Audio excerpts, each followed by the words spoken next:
So if we're going to talk about Mage, we should start with the quartet of factions for Mage. There are 4. Ties into this are resonances. We'll get into that in a minute. The big faction is the technocracy. They are the ones technically in control of the world. They control the consensus paradigm.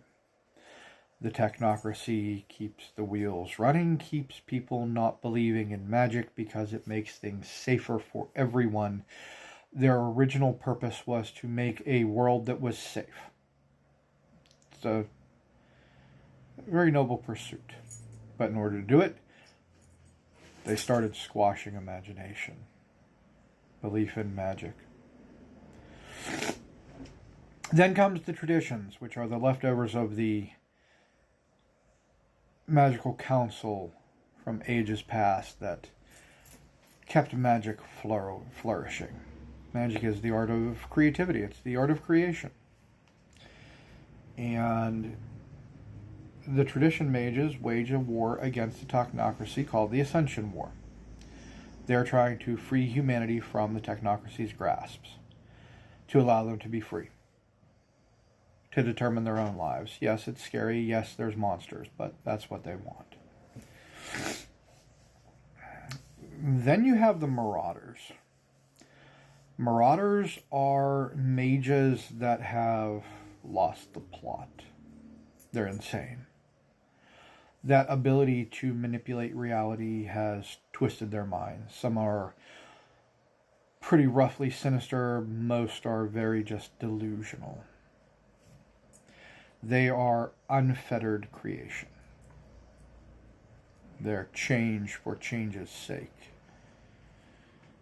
And the final are the Nefandi. The Nefandus is a mage that has fallen.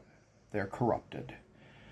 They are seeking to descend the world, to turn it into a hell on earth. They see nothing wrong with this. To them, that is heaven.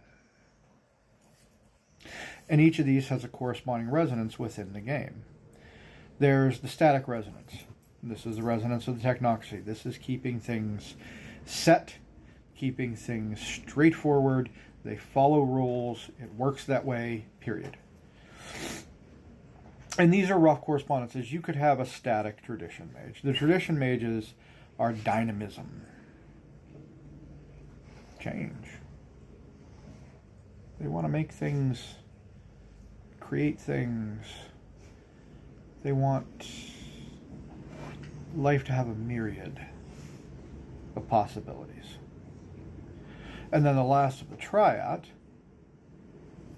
is the Nefandi. They just want things to break down. Their entropy. They just want things to decay and corrupt. The funny thing is, the Marauders are not just creation and change in the way of the traditions. They are change run rampant. They are pure chaos.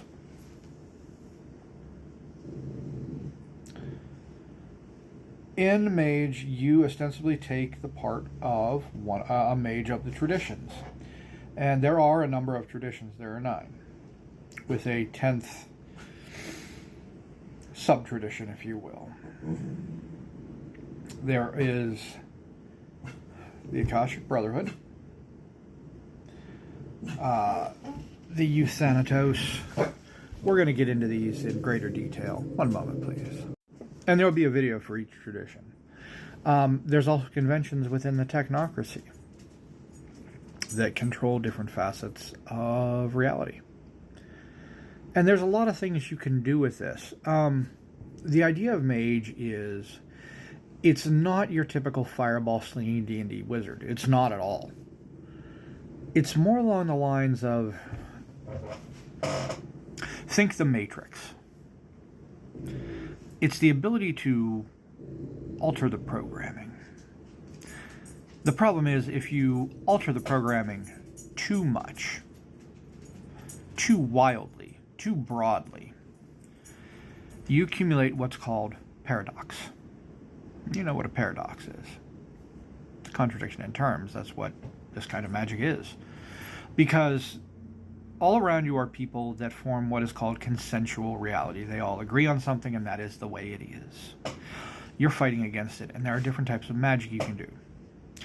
The basis kind is called coincidental magic. This is something simple. A man near a fire gets caught when a log bursts in the fire. It causes the fire to flare up, catching him on fire. That could be believed to happen. So a mage using a forces effect to cause that is considered to do it coincidentally. That's what coincidental magic is. It's something that could feasibly be. Then you get into vulgar magic. Vulgar magic starts sneering in the face of reality. It's lightning bolts. It's running faster than a car. It's doing things that people know aren't real. And what happens is the more people that can witness it, the harder it comes for you to do that magic, and the more you pay for it in the end. Because when you do vulgar magic, you accumulate what's called paradox. And there's a wheel on your character sheet. Paradox fills from about 9 o'clock counterclockwise. And the more paradox you fill up, eventually it's going to snap back on you, and you're going to get a paradox ripple. Or if you've accumulated enough, it could be very bad, because paradox tends to snap back in the way you created it. So if you jumped a whole bunch of paradox up in your count by throwing a fireball, there's a very good chance something's going to happen to you to catch you on fire, because reality's poetic that way. But see, the neat thing is, on the other side of the wheel is quintessence. Quintessence is the fifth essence, the fifth element, pure energy. And it can be used to help fuel your magic. It fills the same dial, but it goes from 9 o'clock clockwise. And what that does then is, the more paradox you have built up, the less quintessence you can hold, because there's so much of this paradoxical resonance within your body that it's preventing you from holding on to pure potentiality in the form of quintessence. And among this are spheres. These are spheres of influence, which we'll discuss when we do each of the traditions, because each tradition has a sphere that embodies. And being accomplished in those spheres, put together, you can create your magical effects. And then you have a dice pool that you roll in order to see if you pull the magic off. But that is the basics of mage. And that is the idea of it. Magic can be used to fortify something, to destroy something. Magic can be used to change something. The whole idea is you are struggling against this oppressive force that's trying to squash creativity and imagination. Trying to make it bland. Tasting all the same. The sky, that same leaden gray color. That's the whole idea. It's very Matrix. And this came out years before the Matrix, but it's very Matrix. So there's a lot you can tie onto it. In fact, there's a whole tradition called the Virtual Adepts, which will feel very Matrixy to you when we get to it. I hope this has helped.